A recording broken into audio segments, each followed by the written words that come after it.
Paz do Senhor, meus irmãos, é uma alegria poder estar com vocês novamente. Eu sou o pastor André Feitosa e nós estamos aqui no EBD em Síntese podcast para comentarmos a lição número 2. Para isso, eu tenho a grata satisfação de contar com a ajuda do nosso precioso amigo, pastor Ítalo, pastor ali na congregação de Cidade Alta, igreja do setor número 1 da nossa capital. E também da irmã Magnólia, professora também da nossa igreja, ali, ministrando ali na igreja de Parque dos Eucaliptos, igreja do setor número 25. Eu já quero desejar a eles boas-vindas para os dois e já abrir aí a oportunidade para que eles também possam fazer as suas considerações iniciais. A partir do pastor Ítalo. Queridos amigos e irmãos, pastor André, irmã Magnólia, a paz do Senhor, estamos aqui felizes nesse projeto de EBD em Síntese, gravado no podcast. Sejam bem-vindos, meus amigos, meus irmãos, professores. Esperamos contribuir com cada um de vocês em nome de Jesus.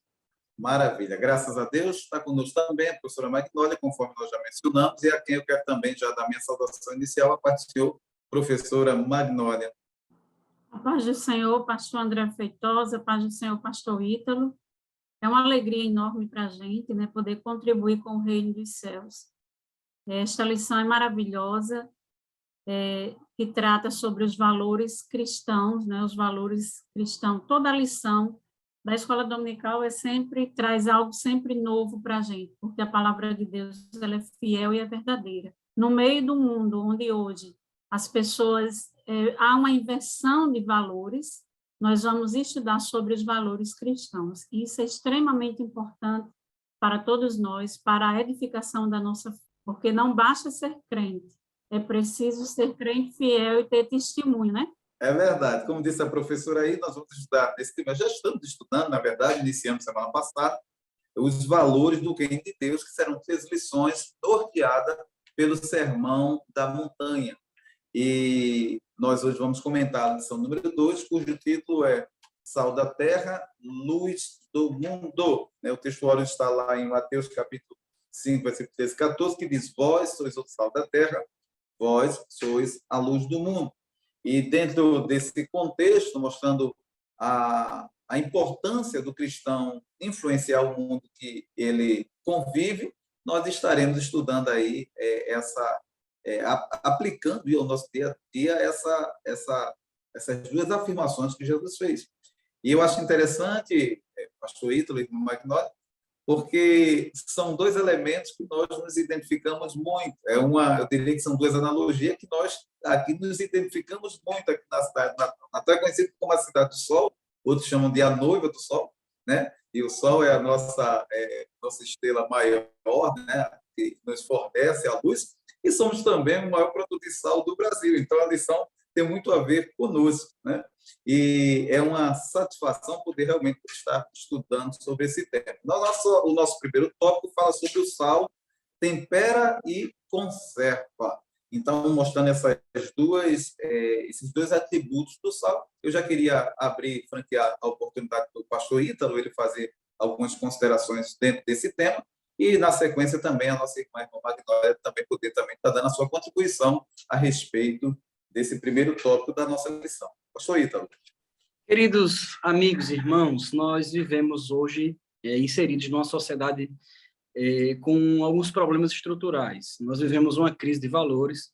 Infelizmente, o secularismo influenciou muito a modernidade, a pós-modernidade, em que o relativismo tomou conta, filosoficamente falando, da construção do pensamento de mundo, a cosmovisão do mundo, trazendo problemas estruturais para a forma de pensar, para a forma de agir, que implica em ações, implica na formação da família, implica na formação da sociedade. E nós temos a oportunidade de resgatar, pela palavra de Deus, né, os ensinamentos de Jesus que tratam sobre os valores do reino. Jesus, logo no fim, aí, no início até metade, para o fim do seu Sermão do Monte, ele vai falar sobre valores diferentes na qual a sociedade judaica, naquele momento, estava inserida. Uma sociedade bastante religiosa, que cumpria, aparentemente, a lei exteriormente, né? Os fariseus eram conhecidos por cumprirem os pormenores da lei, só que eles se perderam na essência, né? Quando Jesus vai repreendê-los, vai dizer, misericórdia quero e não sacrifício, nos trazendo a ideia da importância, da essência da lei, ou seja, não apenas o que era exterior, mas aquilo que estava no espírito da lei, a interpretação correta. Quando Jesus vai usar esse ensinamento, essa metáfora do sal e luz, nós podemos realmente resgatar algumas propriedades do sal como conceito, né, pastor André? Nós temos aí alguns conceitos do sal. Se eu perguntar para que serve o sal, você não vem me dizer que é para salgar, né? Porque seria uma resposta bastante simplória. Mas o sal, na antiguidade, ele tinha muitas funções, e por isso Jesus usa essa figura do sal. O sal, ele servia como fertilizante, o sal servia na preservação de alimentos que poderiam entrar em estágio de putrefação. O sal também servia como uma alusão a alguém que consegue influenciar, ou seja, nós aqui no Nordeste estamos acostumados com aquela percepção, a gente olha para uma pessoa e diz, fulano é sem sal, é insosso, é insípido, é como se faltasse alguma característica, alguma expressão na sua fala, na sua forma de viver, que trouxesse imponência. Então, da mesma forma, na antiguidade, o sal também era usado como um sentido de sabedoria. Então, quando Jesus começa a usar essa expressão, que se o sal foi insípido, para nada servia, eu quero trazer aí, resgatar algo da história. Os historiadores dizem que, pastor André, no Mar Morto, grande parte do sal extraído na antiguidade, ele vinha ali do Mar Morto, só que dependendo de como era aquela extração, o sal ele poderia ser contaminado, ele poderia perder as suas propriedades e perder a sua capacidade, né, de higiene, de limpeza. Então, seria um sal que não serviria para a mesa. Então, esse sal era jogado fora. Então, Jesus está falando com uma sociedade que conhecia bem as propriedades do sal. Por isso que ele fala que se o sal não tiver a sua propriedade principal, ele seria insípido. Ele compara nós, cristãos, como o sal da terra e como a luz do mundo. É verdade, é bem interessante essa sua colocação, Ítalo, porque, de fato, se o sal ele perder o seu sabor, como diz a Bíblia, ele perde a relevância, ele não faz sentido, na verdade, ele está ali, e aí ele é desprezado, ele é lançado fora, né? Eu acho que a professora Magnólia tem algo bem interessante para nos mostrar aí a respeito desse poder de conservação do sal, né? Professora Magnólia. Sim, pastor. Eu estava também lembrando aqui que lá em Levítico, capítulo 2, versículo 13, nos fala que o sal era usado também no templo, nas ofertas, quando eram entregues as ofertas de cereais, também era para ser usado o sal. Diz assim o texto, tempere com sal todas as suas ofertas de cereais. Na sua oferta de cereais, você não deixará faltar o sal da aliança do seu Deus. Em todas as suas ofertas, você aplicará o sal. A importância do sal, né, que era considerado também era também um dos elementos que deveriam ser apresentados ao Senhor, exatamente certamente pela simbologia do sal aí, ele traz a conservação, né?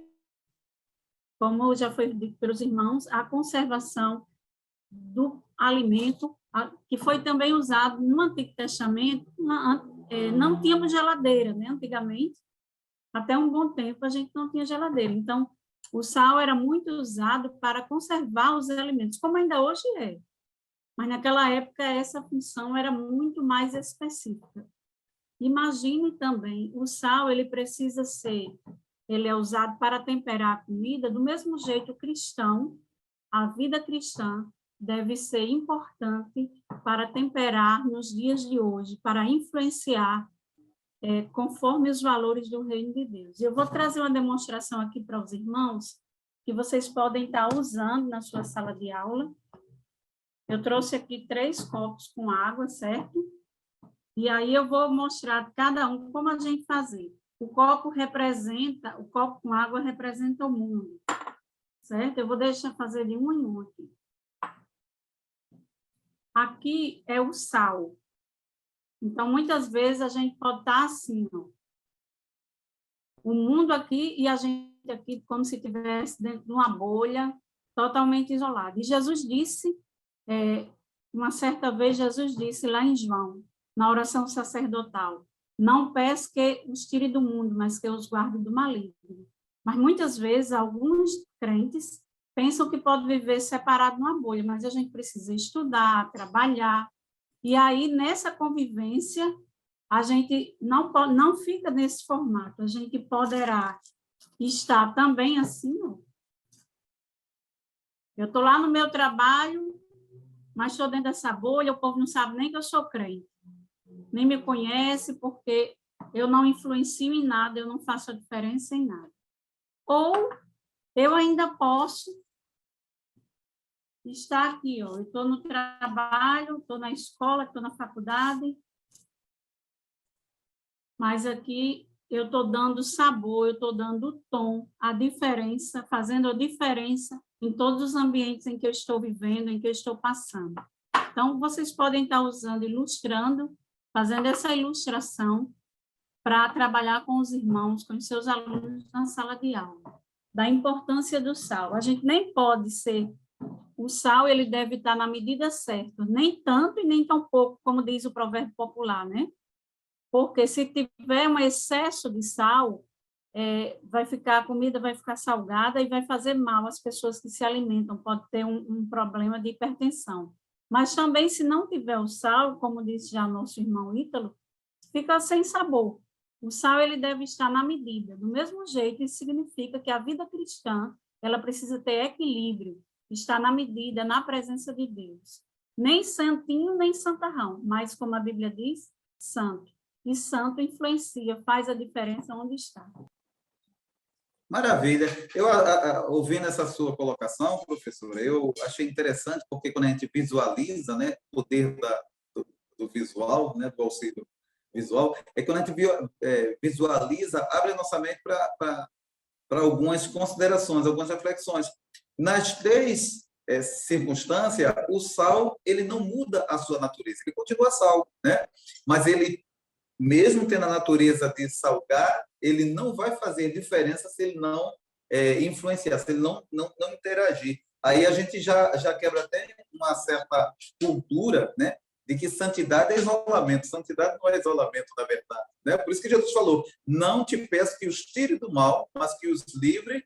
Não te peço que os tire do mundo, mas que os livre do mal. Então, o cristão, ele pode ser santo e deve ser santo, mas ele só vai, mesmo sendo santo, ele só vai influenciar o mundo se ele conseguir realmente se envolver e não se contaminar com o mundo. É interessante, o professor pode fazer essa abordagem, eu acho que é muito bem interessante para que o aluno possa fixar o entendimento. Então, nesse Pastor André, sim, até o próprio Jesus ele faz uma correção, na verdade, ele nos revela e nos mostra a verdade espiritual de forma clara quando ele fala sobre esse princípio da influência. Até porque a religião, antes da reforma e durante muito tempo na Idade Média, a vida monástica ela era cultivada justamente porque os sacerdotes eles tinham essa ideia de que se eu me isolasse, eu conseguiria combater a natureza humana. Só que a Bíblia nos revela que a natureza humana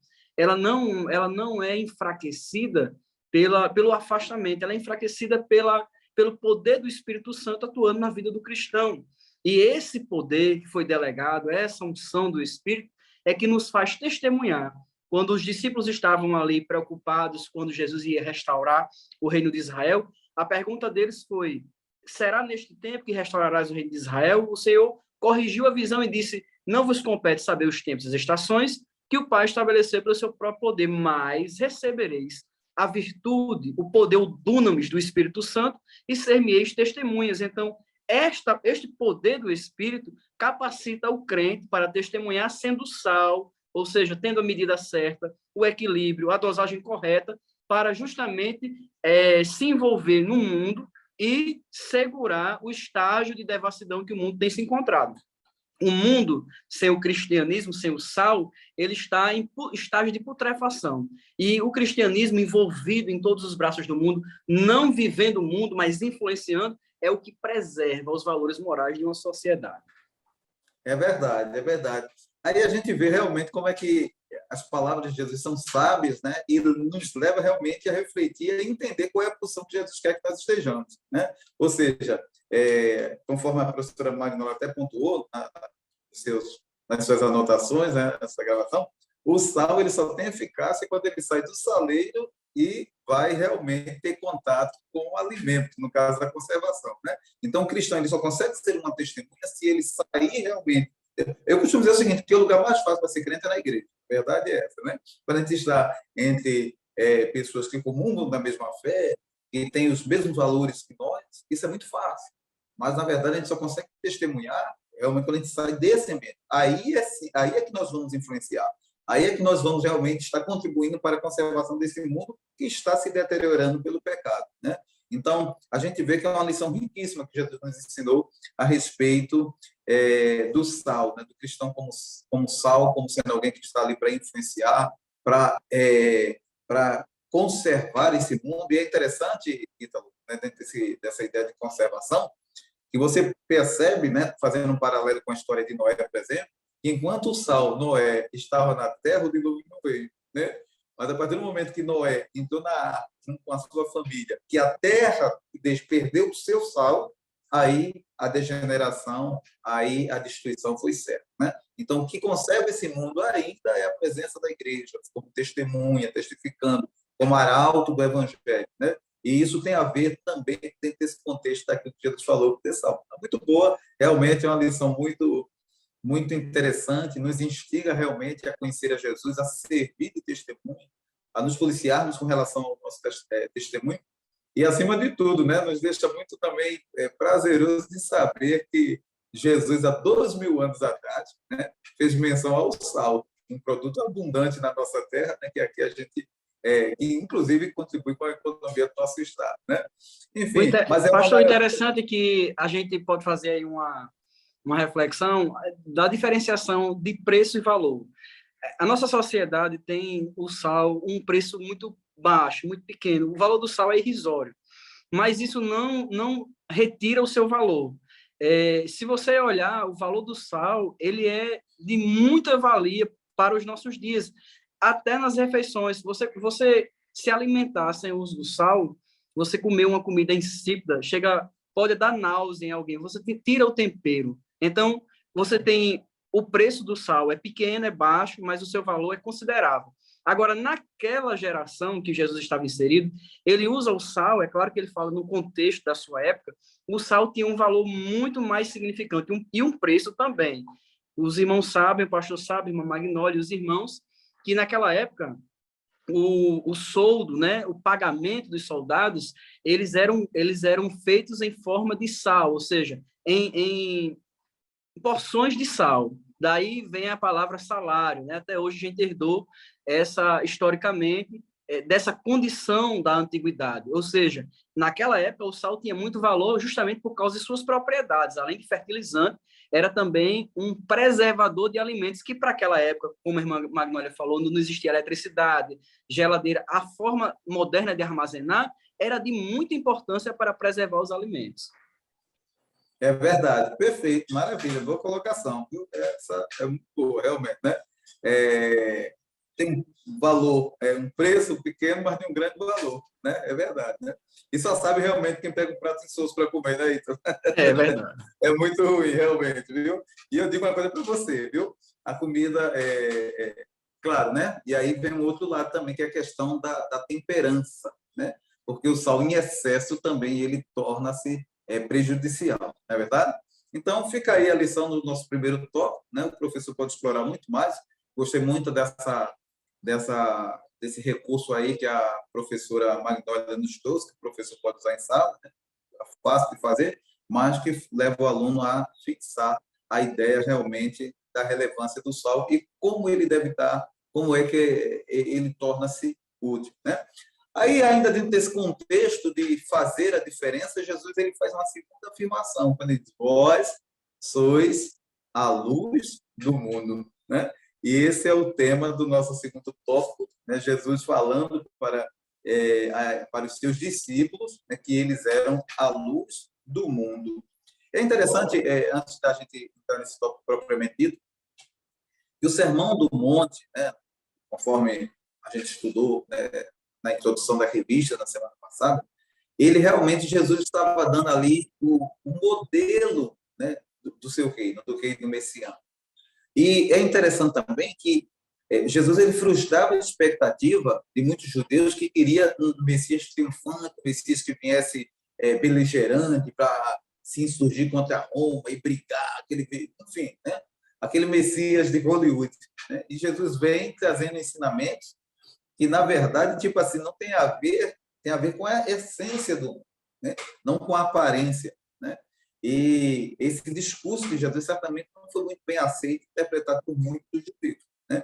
Mas Jesus estava preocupado realmente em mostrar que os seus súditos são diferentes, né? Que o seu reino é diferente, que as leis do seu reino é diferente. Por isso que nós temos que fazer a diferença, porque nós não somos desse mundo. Né? E Jesus nos ensinou tudo isso. Né? E aí a segunda figura que ele usa é a figura da luz, que é outra coisa também que a gente, nesse contexto de viver nas grandes metrópoles, nós não, às vezes não conseguimos entender e mensurar o valor dessas figuras que Jesus usou para aquela civilização. Aí Jesus falou, vós sois o sal da terra. Hoje você vai no mercado, compra um quilo de somente R$2, você não consegue mensurar. Né? Poxa, Jesus não poderia dizer que nós somos o ouro da terra, o diamante da terra, quer dizer que nós somos o sal da terra, algo tão, como disse o Ítalo, tão sem valor, mas hoje, dentro desse contexto, a gente aprendeu realmente a relevância e o valor que o sol tem, e que tinha um valor agregado muito maior antigamente do que tem hoje. Né? E a segunda figura que ele usa é a figura da luz.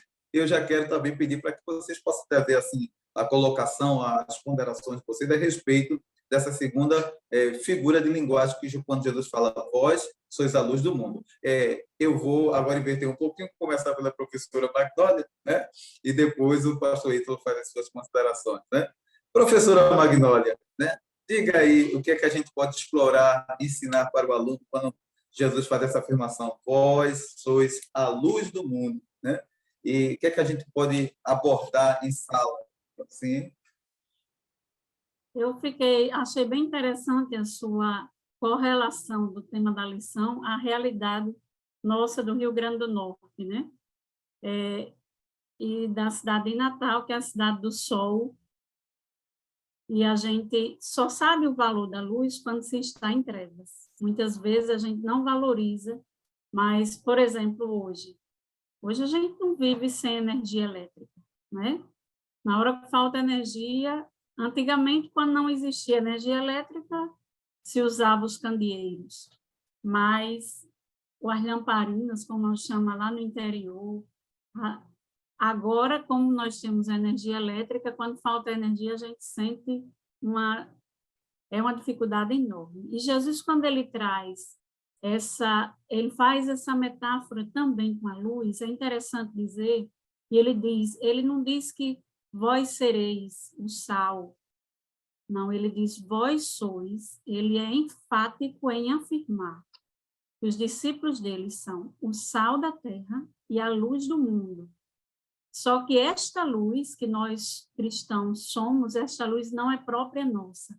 É a luz do próprio Deus que reflete na vida do cristão para iluminar o mundo. E aí ele começa a dizer, não se esconde uma cidade debaixo de um monte, não é? Não se pode esconder uma cidade, ou não se esconde uma candeia debaixo de uma cama, mas ela coloca no veleiro. Então, a luz, quando falta energia, a gente acende uma candeia, uma vela, e a gente coloca sempre no lugar mais alto para que ilumine todo o ambiente. Do mesmo jeito, somos nós cristãos, era isso que Jesus queria dizer, que onde nós estivermos, nós não podemos nos esconder, e não esconder os valores de Deus, não, porque eu sou crente, eu tenho intimidade com Deus, eu vou guardar isso aqui para mim, não é esse o propósito é exatamente de anunciar, para que o nome do Senhor seja glorificado na nossa vida, iniciar com as nossas atitudes, com o nosso dia a dia, com a nossa forma de agir diante das diversas situações que nós nos encontramos no dia a dia. porque é a vida normal que vai seguindo, mas é no trabalho, é na escola, é na família, é na vizinhança, onde as pessoas podem ver refletido na nossa vida a luz da palavra de Deus, a luz do Evangelho. É bem interessante. E Jesus ele estava falando isso à beira do Mar da Galileia, né? A cidade ficava numa certa inclinação, e a gente sabe que uma cidade mais elevada, quando está iluminada à noite, quando a gente vê a iluminação, de longe ela chama logo a atenção.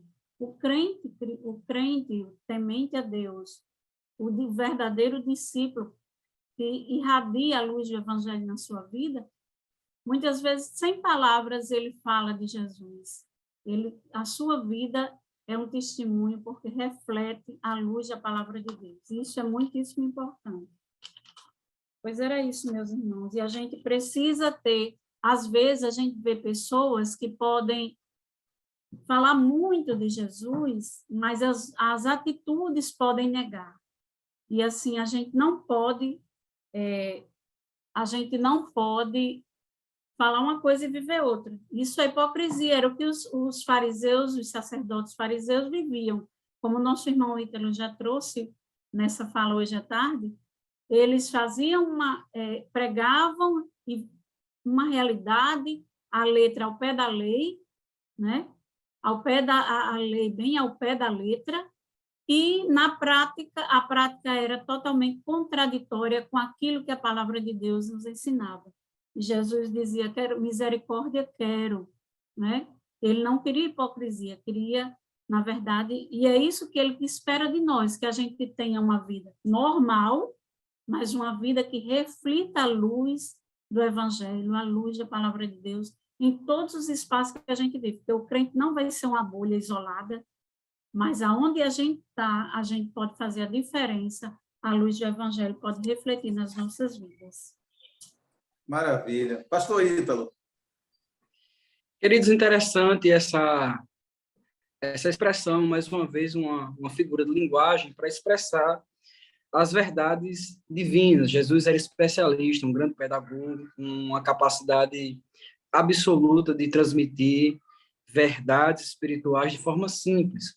Dessa vez, ele usa uma coisa que todos estavam acostumados na antiguidade, nós também estamos acostumados, é claro que de forma diferente, até porque os cientistas eles têm, no sentido à luz, no sentido físico, e depois no sentido metafísico, espiritual ou metafórico, os cientistas eles têm patinado, eles achavam antes que a luz se propagava com pequenos corpos, eles estudando, eles acreditavam que a luz ela era exclusivamente, a fonte primária era o Sol. E isso não era científica. Quando a Bíblia vai falar sobre a criação, antes de criar o Sol, os luminares são criados no quarto dia, Deus, na sua primeira palavra, diz, haja luz, né? Faz divisão entre luz e trevas. Então, a luz é esse divisor entre o caos e a ordem. O que está entre o caos e a ordem é a luz. Existia o caos, o Espírito pairava sobre a face do abismo, e Deus, na sua palavra criativa, trouxe luz à humanidade. No sentido realmente físico, é interessante que hoje a ciência entendeu que a luz ela se movimenta como partícula, que são os prótons, e ela se propaga numa velocidade altíssima, ou seja, 300 mil quilômetros por segundo, né? É uma velocidade extraordinária que não se tem como se comparar à velocidade da luz. Pois justamente Jesus usa essa figura trazendo um enfoque espiritual. Lá em João capítulo 12, Jesus vai dizer, eu sou a luz do mundo. Quem anda em mim não entrará em trevas, ou não estará em trevas, ou não andará em trevas. Então, a luz tem esse divisor, essa oposição em relação a trevas. Além do sentido físico, da importância, da iluminação, hoje nós estamos acostumados com a eletricidade, tem outras formas de luz. Na antiguidade, a forma era o sol, que eles conheciam, os relâmpagos e o fogo. Era essa forma primária.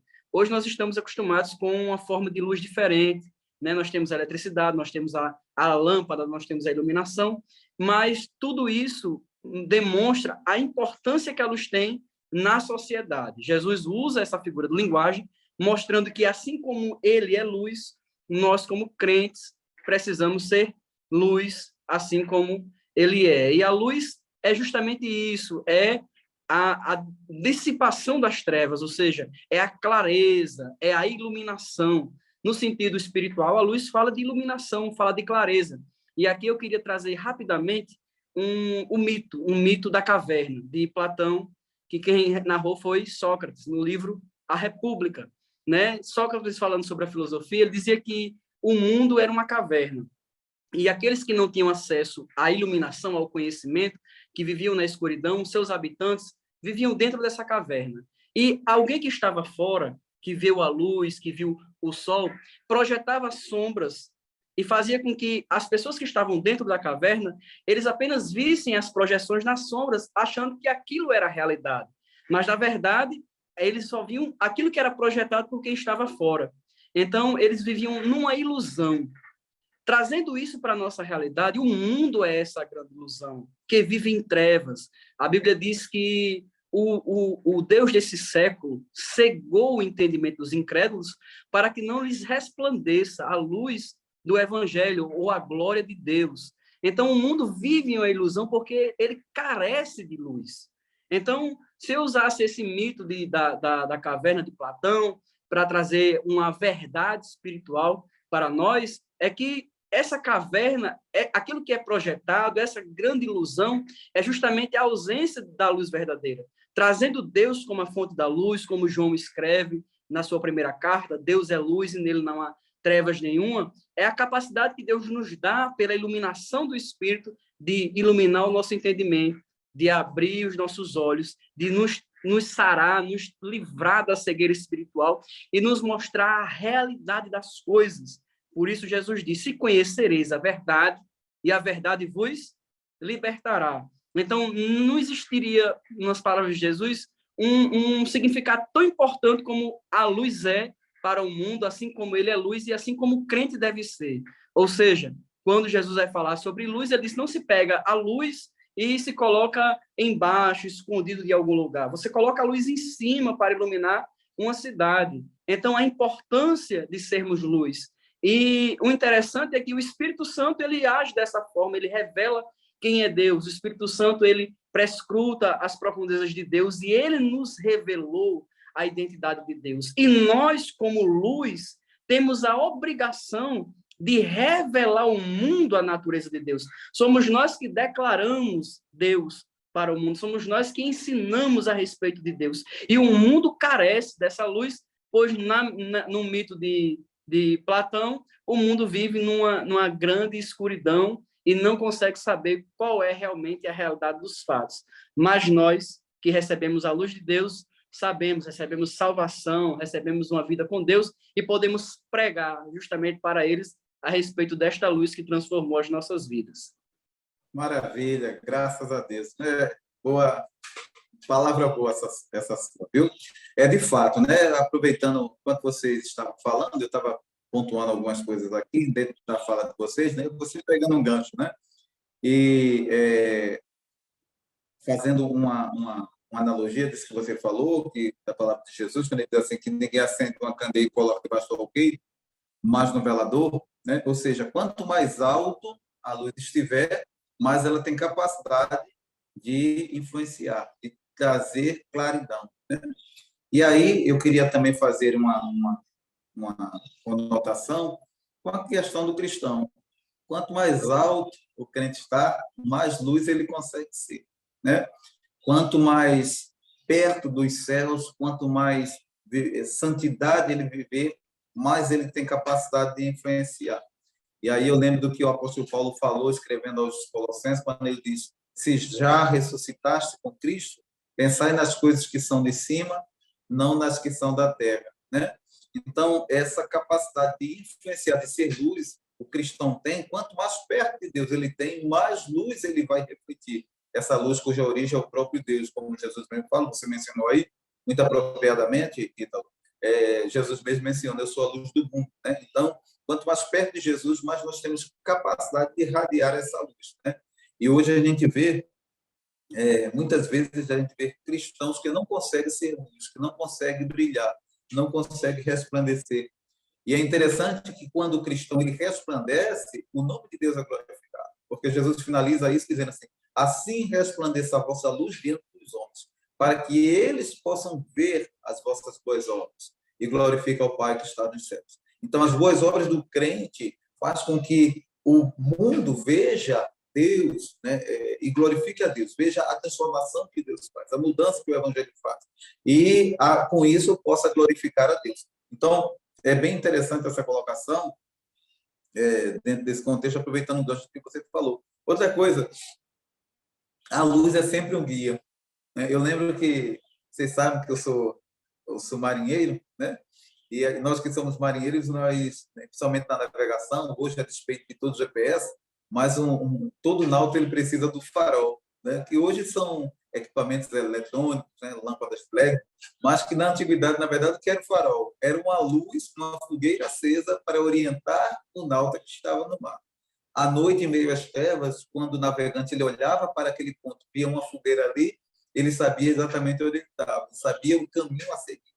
E o cristão, enquanto luz, ele também é um farol, ele também é alguém que orienta, alguém que está andando em trevas, para que ele possa acertar o caminho. Então, daí a gente vê a relevância e a importância de ser luz, né? Quando a gente deixa de ser luz, por certo, nós estamos deixando de oportunizar alguém conhecer o caminho do céu. Então, é extremamente importante essas palavras de Jesus. Se a gente realmente parar para pensar, a gente vê o tamanho da responsabilidade que nos é imposta quando nós professamos o nome de Cristo, quando nós nos predispomos a ser uma testemunha de Jesus, né? E, graças a Deus, esses dois tópicos são bem esclarecedores, né? São muito edificantes. E, por fim, nós chegaremos ao terceiro tópico, né, que fala exatamente agora a aplicação. Eu costumo dizer, pastor Ítalo e irmã Magdônia, que a Bíblia é um livro para ser praticado, não é só para ser ouvido, ele é para ser praticado. Então, quando eu aprendo alguma coisa, a resposta de imediato que eu tenho que fazer para mim mesmo é: o que é que eu faço diante disso? É até aquilo que aqueles homens perguntaram para Pedro no dia de Pentecostes: o que faremos nós, né? O que faremos nós, né? E aí Pedro responde: arrependei-vos, né? Seja batizado para perdão dos vossos pecados, recebereis o dom do Espírito Santo. Então, nós observamos que, diante da verdade, a gente tem que se posicionar. E aí, Jesus chega para nós e diz: olha, vós sois. E a irmã Magdônia, ela fez uma colocação bem interessante, que Jesus não disse: vós podeis ser, vós deveis ser. Ele diz: vós sois. E quando nós não assumimos a posição de sal, nós seremos um sal sem serventia. Mas nós não deixamos de ser sal. Nós seremos um sal insípido, um sal que não cumpriu a sua missão. Quando ele diz: vós sois a luz do mundo, né? Quando nós deixamos de brilhar, na verdade, nós estamos negligenciando o chamado de Cristo nas nossas vidas, né? E no nosso terceiro tópico, Ítalo, eu queria que você começasse comentando sobre isso, que mostra o cristão, né, influenciando, sendo sal e sendo luz, né? Ou seja, diante de tudo isso que nós ouvimos, como é que eu faço, né, para ser sal e para ser luz? Meus irmãos, agora a gente chegou num momento da lição que é uma aplicação prática e bastante complexa para o nosso aprendizagem ou até para a gente compartilhar. Até porque a gente está falando sobre o princípio da influência. A influência do sal, ela é imperceptível. O sal, ele não fala, o sal, ele não se move, o sal só age, né? No sentido de sal. Então, essa influência, ela deve ser manifestada por todos nós com muita sabedoria, com muita graça, com muito entendimento das Escrituras, para que a gente não seja reputado como pessoas inconvenientes, nem como pessoas que não estão envolvidas nas questões da vida em que todos estão inseridos. Eu posso citar vários exemplos, como as questões morais que estão aí na sociedade, as questões políticas. Então, a forma de influenciar é você se colocando no debate das ideias, aquilo que está atual. Por isso que um pastor precisa ter na sua mão uma Bíblia e um jornal. Ele precisa comparar o que está escrito com o que está acontecendo. É isso que a gente faz quando a gente reflete sobre a guerra na Ucrânia, o problema da guerra. A gente vai refletir sobre os princípios das dores e de tantas outras coisas. Então, eu quero dizer para os irmãos que a gente influencia, né, de forma no dia a dia, orando, pedindo sabedoria, falando de forma conveniente, quando as oportunidades são abertas, pedindo a Deus que nos ajude, pedindo a palavra, pregando em tempo e fora de tempo, e principalmente testemunhando, né?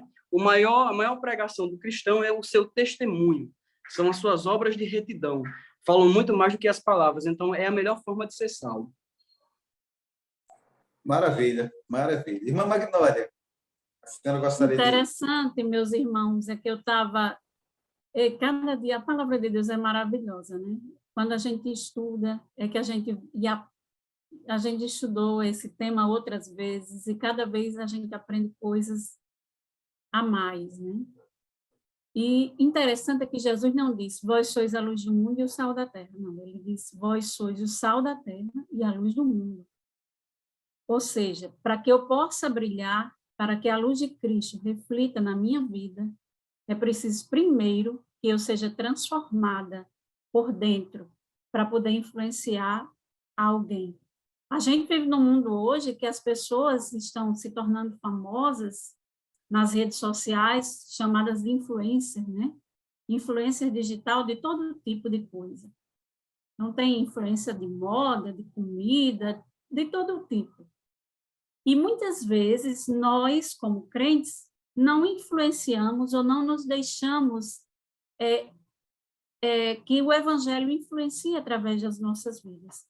E uma coisa interessante também, que Jesus ele estava falando, era a chegada do reino dos céus, a implantação do reino dos céus. Então, para a implementação do reino dos céus, era necessário que os cidadãos do reino, e esses cidadãos do reino, eles fossem transformados interiormente e também influenciassem em tudo, como a luz, como o farol, como o pastor André nos traz aqui. Então, era preciso, para isso a gente precisa estar em sintonia com Deus. Não se pode influenciar se primeiro não tivermos sido transformados. E essa transformação da palavra de Deus na nossa vida, que nos transforma, que nos liberta, que nos santifica, que tira de nós aquilo que não agrada ao Senhor, para depois, e também refletir. Isso vai se refletir. É algo que acontece, como o pastor André colocou, que quanto mais perto de Deus, mais esse crente ele influencia. Então, isso é uma verdade, porque a luz do evangelho ela vai refletir naturalmente na vida do crente, em toda a sua vida, em toda a sua forma de viver. É bem interessante isso. E Jesus ele diz assim, resplandeça a vossa luz diante dos homens, para que vejam as vossas boas obras e glorifiquem ao vosso Pai que está nos céus. Nós não fazemos boas obras, nós somos as boas obras, é o fruto desse relacionamento com Deus, que deve refletir e as pessoas verem e o nome do Senhor ser glorificado. Não fazemos boas obras para ser salvos, fazemos boas obras, temos o dever, porque já somos salvos. E há um equívoco, algumas pessoas acham que vão fazer boas obras para serem salvos, mas muitas vezes a intenção dessa boa obra que se é feita é para fama, por exemplo, alguém que tem um poder aquisitivo que faz uma doação para uma instituição que cuida de abandonados, e isso é também para bater no imposto de renda, isso não é boa obra. Boa obra é quando se faz sem a intenção, mas se faz por amor, porque o amor de Deus está derramado no coração, e aí os homens veem e o nome do Senhor é glorificado nas nossas vidas, através das nossas vidas.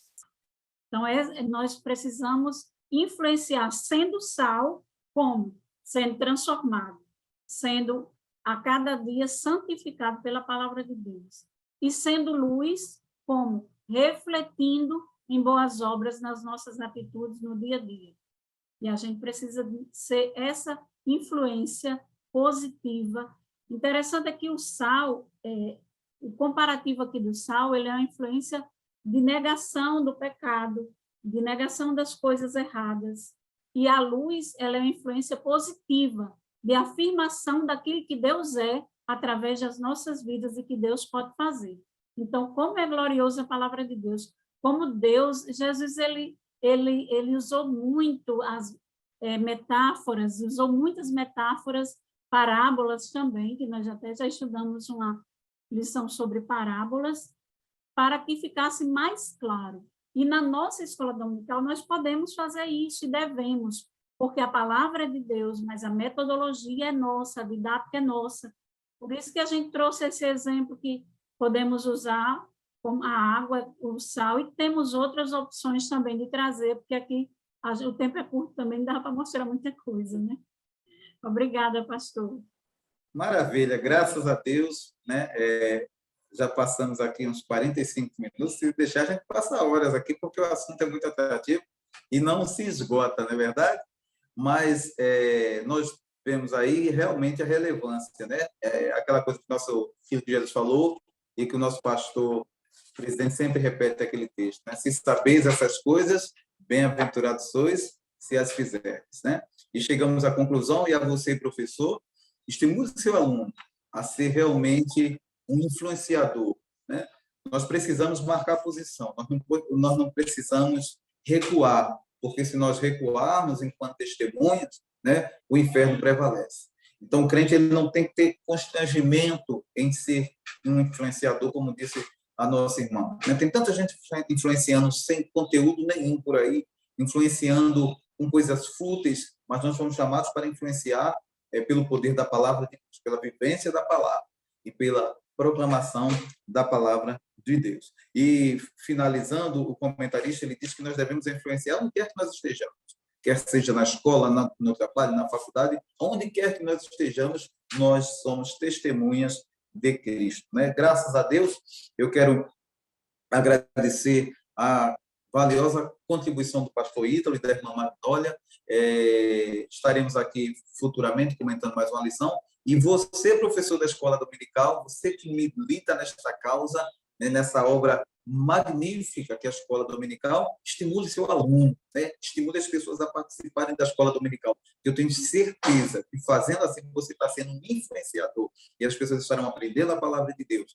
E aprendendo a palavra de Deus, elas estarão crescendo e se edificando, né? Eu vou dar a oportunidade para a professora Magdólia fazer suas considerações finais, né? Seus agradecimentos, suas considerações finais, depois ao pastor Ítalo também com oportunidade para assim fazer. Professora.